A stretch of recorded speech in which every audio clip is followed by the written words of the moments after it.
Statesville, you know the place to go. Drum Landscape Supply, where your gardens grow. From Mooresville to Cornelia, Secret to Taylorsville, they bring the dream to life, they always will. In every town, they got your back. From Moxville to Trumpet's more than that.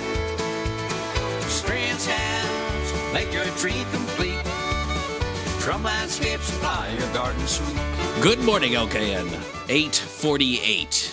It's one of my favorite days of the year today. Seed day. Oh, boy. Today's the day. I go by Drum Landscape Supply. I pick up my seed. I pick up my fertilizer. I pick up my lime. And I have a great weekend. Jason Drum joins us this morning. How are you, sir? Oh, doing well. Hope everybody else is today. It looks beautiful. Sunshine outside. It looks like things are green and glowing very well. And I'm just sitting back enjoying the nostalgia of all of it today. Yeah. And I've got my lawn chair ready to put out after. It's a little chillier, though, than I kind of anticipated it being. Is it about the temp you expected for this first week of October? I think we're just slightly below normals, but I'd much rather have it here where we are today than where we were 2 or 3 years ago on October. Let's see, we're on the 3rd. I believe we had 98 degrees 3 years ago on October 3rd. So much better than that.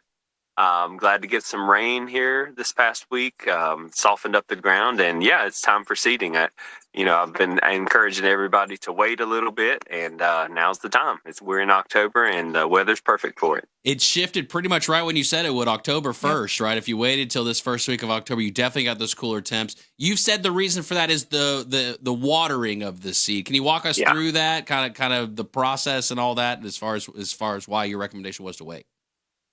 Sure. Yeah. So, the first thing is you want to get some rainfall in or get your yard watered in well to where when you run the aerator over the lawn, it'll actually pull a good sized plug. So you're looking for something about finger size, at least 2 to 3 inches of a plug will give you the best results. And if you have a really dry, hard lawn, you're not going to pull but a nub. So waiting for that. And then as far as the watering goes, once you get your seed put down, so after you aerate, the first thing you want to do is put the seed down. You can follow that directly up with your lime and your fertilizer. But you basically want to keep the soil moist or give it some water every day. I don't know if you can hear it, but one of my neighbors in the background has their sprinkler going, so I assume they got seeded this past week. But whenever you have consistent moisture or at least a little moisture every day on the seed, it'll make it germinate the fastest. So a little bit of light watering every day would be ideal.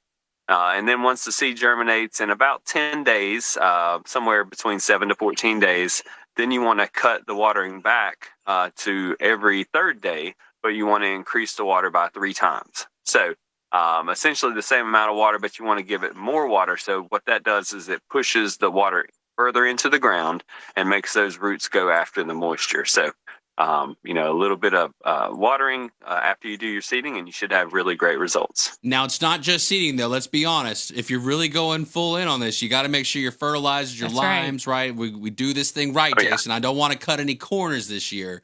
So fertilizer, though, you recommend waiting, is it about a week after seeding?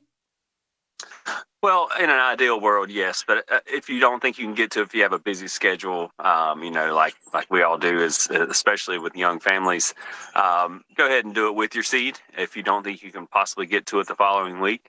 My lawn here, I haven't seeded yet, but it was fertilized about 2 weeks ago. And that's why it's a really nice dark green color going along with the rainfall we've had too. So the fertilizer's there. It'll do its job as long as you get it on within a week of the seeding. And then what the lime does, if you haven't limed within the past year, you definitely want to put some lime out. We have our concentrated lime. We also have the regular pellet lime, which works effectively, but just not as quickly. So if you haven't done it in a year or so, I'd recommend the concentrated lime. And what that does is that brings the pH up so that those seeds and the new grass can absorb those nutrients better. Because without a proper pH range, then those nutrients just go to waste. They don't get absorbed by the fescue grass. So making sure you put those 3 key components there will give you a successful lawn this fall. Now, lime, Jason, I kind of feeling like I want like Nickelodeon slime glowing green. Oh, you want it that for the bright? neighbors to see it. Can I just keep liming and it'll keep getting greener, or how does that work? You could possibly over lime, especially if you have a small lawn. But basically, with our concentrated lime, if you put out one bag for every 10,000 square feet on an annual basis, that will keep your pH in the range that it is. If you need to move it upwards, one bag for every 5,000 square feet once a year. And if you're doing more than that, then you may be raising it a little bit too much. But there's an easy way to see, and that's just to do a soil test. You can get those from the extension office in your county, which in Iredell is in Statesville, not too far from Drum Landscape Supply. And basically you dig little samples of your lawn and your back, maybe the front, and on each side. And in about 2 to 4 weeks, they'll give you the results, and they'll tell you what the pH is in those areas. They'll tell you all the different nutrients that are there, if you have enough of them, if you need more of them.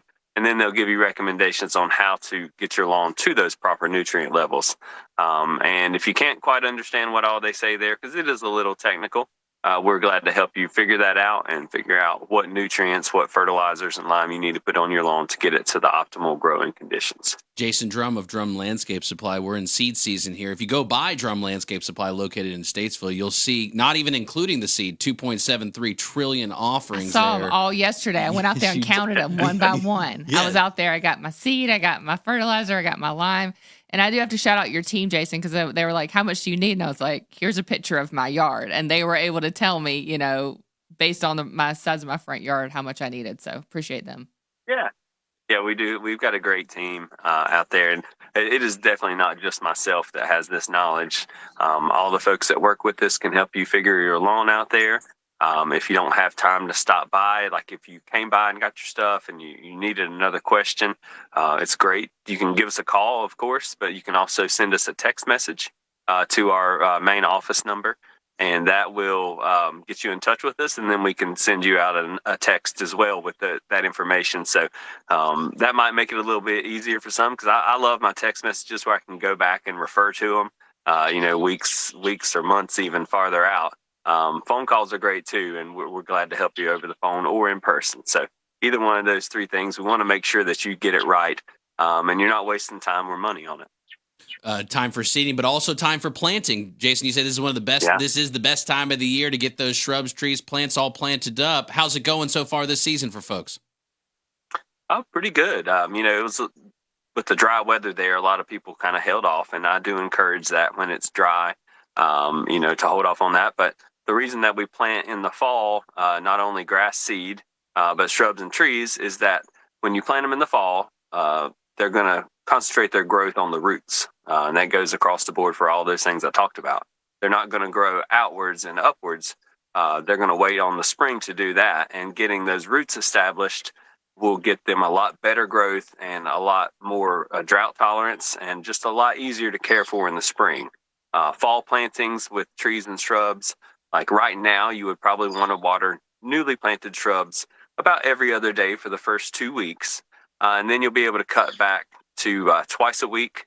And then once we get to Thanksgiving, possibly once a week, but usually we have enough rainfall to where you don't need to water there. And when I'm mentioning watering those times per week, if we get significant rainfall of a half inch or more, then you can skip that watering. So it's just an easier time to get things planted. The plants like it a lot better, a lot less transplant shock. It's just the best time of year for landscaping. I mean, spring is great too. That's when everybody's in the mood because it's been winter and you see things blooming, but actually fall is the best time for planting both your lawn and trees and shrubs.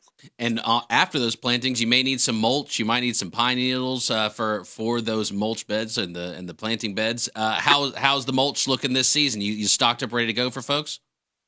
Yeah, we're fully stocked up. We just got in 2 loads of the brown and black triple ground Deco mulch, which has the dye put on it. That lasts you a year or more. And then pine straw is really starting to look good. We're almost at peak season. So for the pine needle folks out there, the peak season to have the best color is going to be November and December in your pine straw. And it's also a great time to put it out then, and your mulches too, after your leaves fall, because it not only does it insulate the roots of your newly planted plants, it helps to conserve moisture and regulate moisture.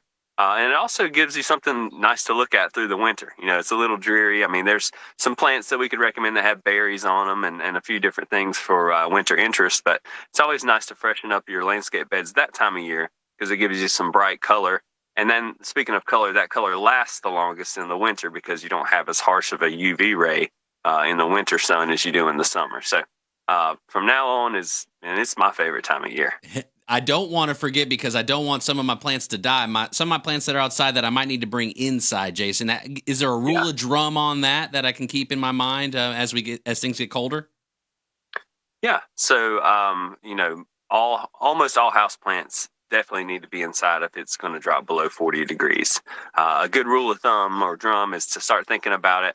You know, whenever the lows get into the lower 40s, you may want to go ahead and move them in.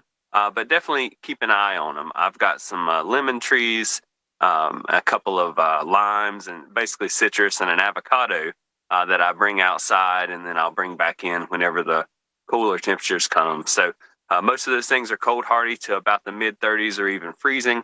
But house plants, if you see a low that's going to get below 40, you definitely want to think about bringing them in.